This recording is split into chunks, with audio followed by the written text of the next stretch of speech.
Bismillah, alhamdulillah, salatu wa salam ala rasulillah wa ala alihi wa sahbihi min wala. Donc nous sommes mardi 9 juillet 2013, le début du Ramadan pour certains, pour d'autres ça sera demain Inch'Allah Ta'ala. Donc ce Ramadan 2013 qui a malheureusement commencé par tant de polémiques et de débats passionnels allant jusqu'à dénigrer, insulter, etc. Et donc sont heureux ceux qui ont su s'abstenir de ce genre de dénigrement, ceux qui ont maîtrisé leur langue, car tout ce genre de comportement, les dénigrements, les insultes, les accusations, ce n'est pas l'attitude d'un musulman, ce n'est pas l'attitude d'un musulman qui est censé se préparer pour accueillir ce mois béni qui est le mois de Ramadan, qui est censé se préparer spirituellement à accueillir ce mois qui justement nous enseigne le fait de préserver notre langue de toutes sortes de futilités, alors à plus forte raison de dénigrement, d'insultes et d'accusations. Alors, la raison de cette divergence, de ce désaccord, c'est, ou le fond de cette question, c'est ce débat éternel qu'il y a sur le calcul astronomique. Est-ce qu'on le prend en considération pour déterminer le début et la fin du mois de Ramadan et de tous les mois lunaires, ou nous devons avoir recours uniquement et exclusivement à la constatation visuelle de la nouvelle lune? Alors, certains, pour toujours mettre fin au débat, on va brandir l'épée du consensus et disant voilà, c'est un consensus de la communauté, on va citer une centaine de savants et voilà, on va clôturer le débat. Non, les choses ne sont pas si simples que ça et on n'appréhende pas le fiqh de cette manière-là.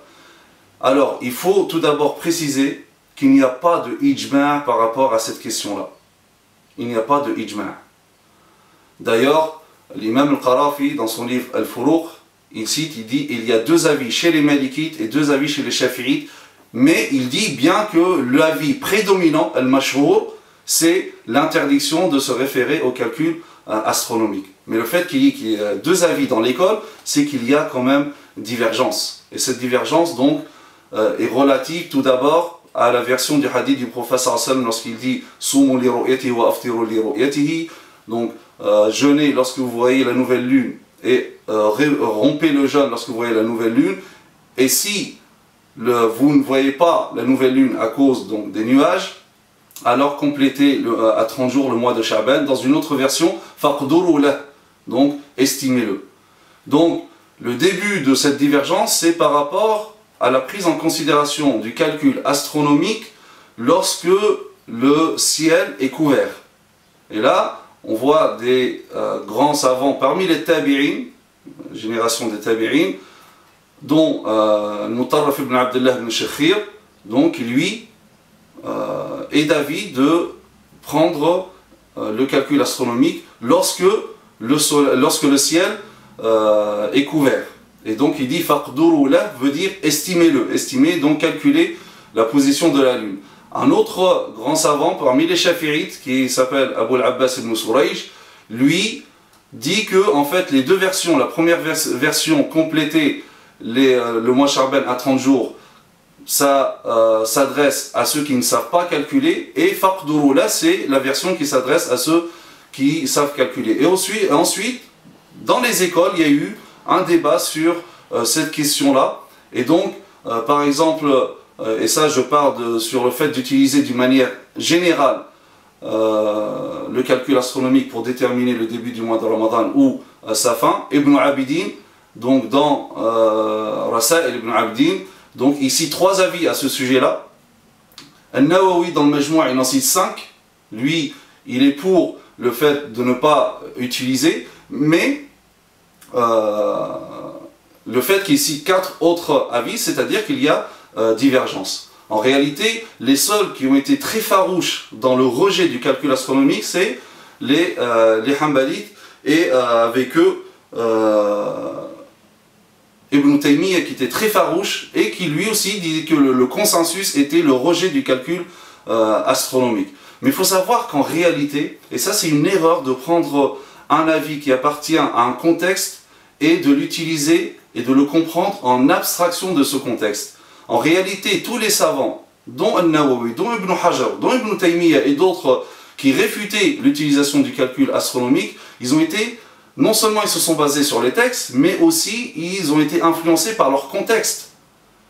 Parce que le calcul à l'époque n'était pas une science à part entière et il était mêlé à l'astrologie. C'était l'astrologue, à la fois c'est lui qui étudiait la position des astres pour définir leur influence sur la destinée humaine, etc. Et ça, bien sûr, ça fait partie de shirk, de l'idolâtrie.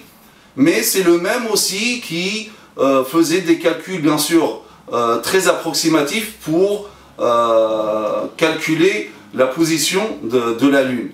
Donc, étant donné ce contexte-là, étant donné ce qu'était le calcul à l'époque, et c'est pour cela que Ibn Taymiyyah lui-même, rahimahullah, donc, il dit bien que ce calcul-là, étant donné qu'il est susceptible à l'erreur, et qu'il est très difficile pour les gens, ça leur prendra énormément de temps, et que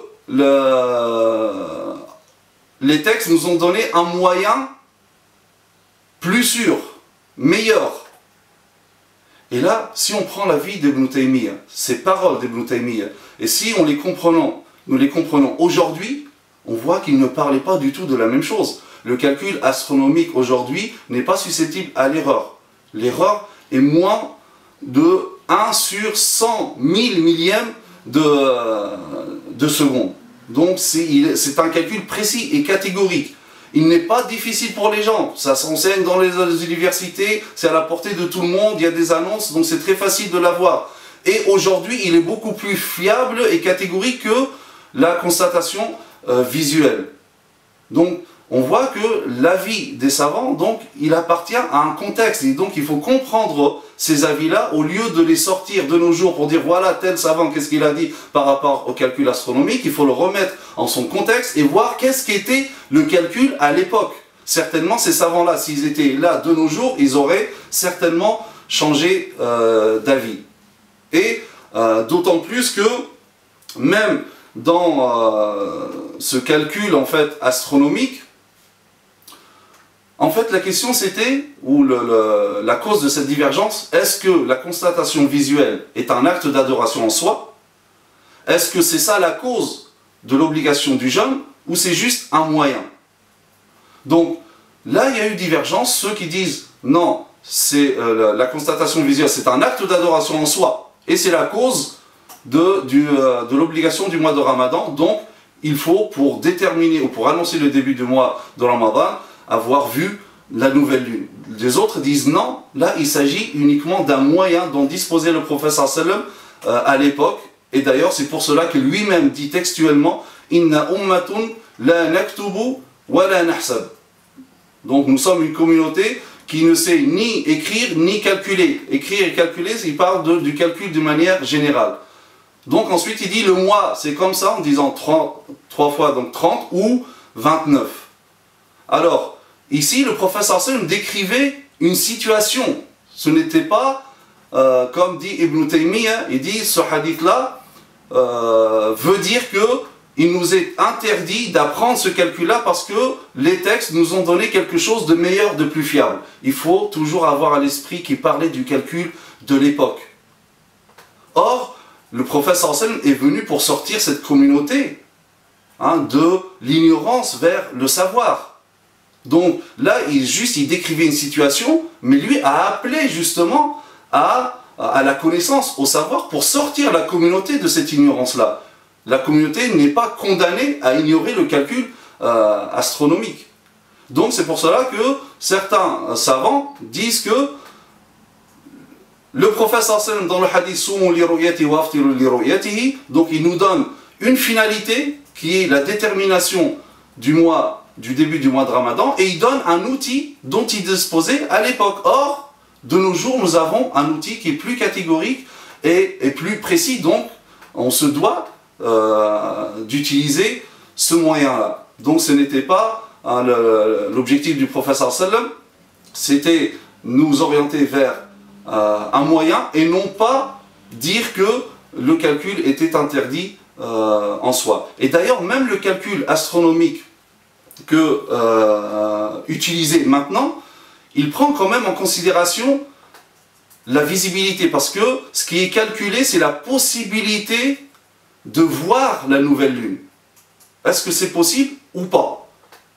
Et il prend aussi l'avis de la majorité, n'accordant aucune considération à ce qu'on appelle ikhtilaf al-matali', la multiplicité des levants. C'est-à-dire que si la lune est constatée dans un endroit du monde, donc tout le reste du monde se doit de considérer cette constatation visuelle, donc de jeûner ou de rompre le jeûne s'il s'agit de l'Eid. Or, ce qui a été calculé, c'est qu'effectivement, le mardi, donc 8 juillet, après le Maghrib, en Amérique du Sud, la lune pouvait être constatée. C'est d'ailleurs pour cela que les musulmans en Amérique du Sud jeûnent. Or, le principe veut que tous les autres se mettent à jeûner. Or, ce qui est constaté, c'est que les pays, beaucoup, et ce qui a provoqué justement cette polémique, c'est que, par coïncidence, la majorité des pays arabo-musulmans n'ont pas jeûné aujourd'hui, parce que sinon, la divergence, elle existe chaque année. Et ça ne fait pas autant de polémiques. Mais particulièrement, cette année, il y a eu cette polémique là. Or, le problème dans les pays arabo-musulmans, c'est que chaque pays veut constater lui-même la nouvelle lune. On n'a jamais vu, par exemple, l'Arabie Saoudite suivre un autre pays. Elle suit que sa constatation visuelle, donc ce pays à lui, et non pas quelqu'un d'autre. Or, ça contredit l'avis de la majorité, disant que si la lune est observée quelque part, tous les autres doivent jeûner de la même manière. Et d'ailleurs, c'est pour cela que Rachid Rida, le fameux réformateur, dans son tafsir Al-Manar, lorsqu'il parle de ces signes que les textes nous donnent par rapport, par exemple, parce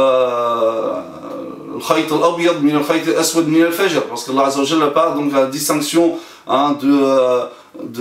du fil blanc, du fil noir, de la nuit, où ce genre d'expression, en fait, c'est juste pour, c'est une métaphore pour distinguer l'aube. Donc ça, c'est un signe qui donne pour constater l'aube. De même, lorsqu'il parle de la constatation visuelle, donc c'est un signe pour identifier le début du mois. Sinon, Mohamed Rachid Rida, il dit, sinon, si on exige de voir la lune pour Ramadan, donc il faut aussi que le mu'adhin, celui qui fait l'appel à la prière, voit de ses yeux l'aube, les signes de l'aube, les signes du crépuscule, disparition du crépuscule pour l'Isha, etc. Or, ce que nous constatons également, c'est que le fait de prendre le calcul pour déterminer les temps légaux des prières, ça ne fait aucune polémique.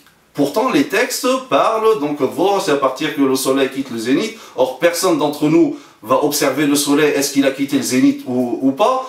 Jusqu'à l'asr, que l'ombre soit égale à l'objet, personne d'entre nous va mettre un stylo dehors pour voir est-ce que l'heure de l'asr est arrivée. Le coucher du soleil, personne d'entre nous est en train d'observer le soleil, est-ce qu'il est couché ou pas. Le crépuscule, la disparition du crépuscule pour l'Isha, personne d'entre nous, ou le mu'adhin de la mosquée, il n'est pas là en train de regarder dehors si le crépuscule a disparu ou pas, nous prenons le calcul.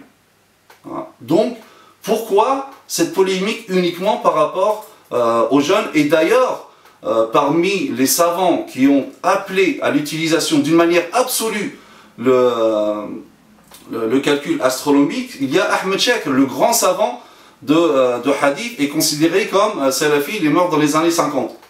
Et pourtant, donc, il appelle à prendre le calcul astronomique d'une manière générale.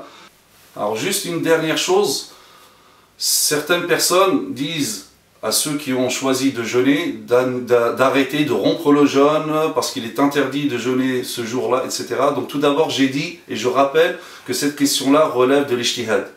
Donc on n'a pas le droit d'imposer son avis dans cette question-là. Si toi, tu es convaincu qu'il faut prendre en considération la constatation visuelle pour le début du mois de Ramadan, tu es libre, c'est ton choix, mais par contre tu ne peux pas imposer ce choix-là à quelqu'un d'autre qui lui est convaincu de la prise en considération du calcul astronomique. Chacun doit respecter l'autre et nous devons nous respecter dans nos divergences et se rappeler de ce qui nous unit.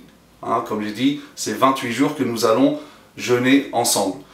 D'autant plus que chez les Malikites, ce jour-là s'appelle le jour de Shek. Or, chez les Malikites, il est recommandé de s'abstenir de tout ce qui peut rompre le jeûne, de l'aube jusqu'au coucher du soleil, mais sans émettre l'intention que c'est le jour de Ramadan.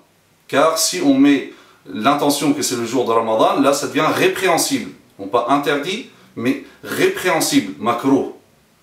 Car le prophète sallam donc a dit de ne pas jeûner quiconque le jeûne, faqad asa à Abul Qasim, et donc il a désobéi à Abul Qasim qui est le prophète sallam. Les Malikites en ont conclu, comme la majorité, qu'il est répréhensible de jeûner ce jour.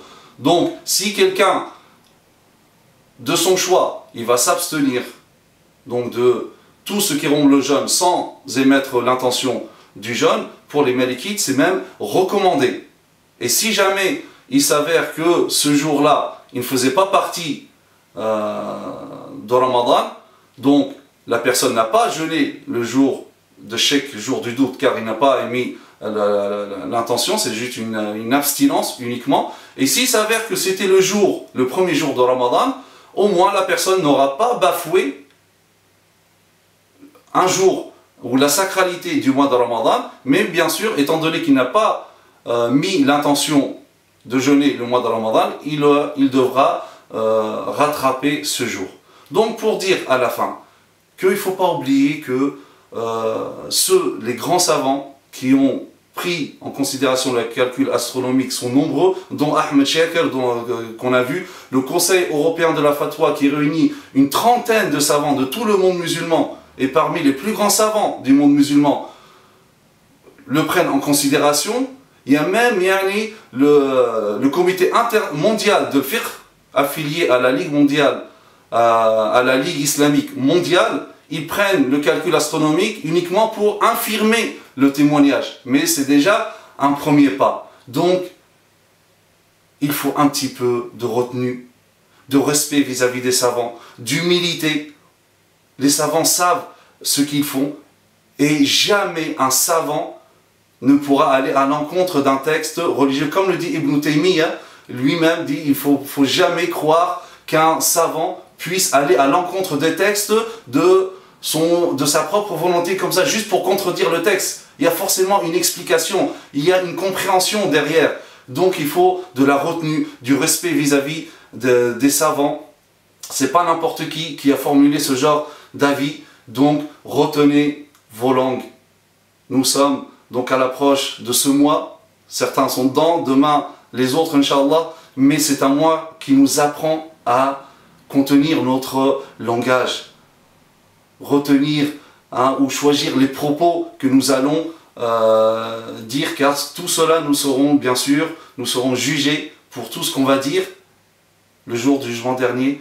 Donc heureux à toute personne qui a su tenir sa langue pendant cette journée de polémique. أقول قولي هذا واستغفر الله لي ولكم وسبحانك اللهم وبحمدك نشهد أن لا إله إلا أنت نستغفرك ونتوب إليك وصلي اللهم على سيدنا محمد وعلى آله وصحبه وسلم تسليما والسلام عليكم ورحمة الله وبركاته.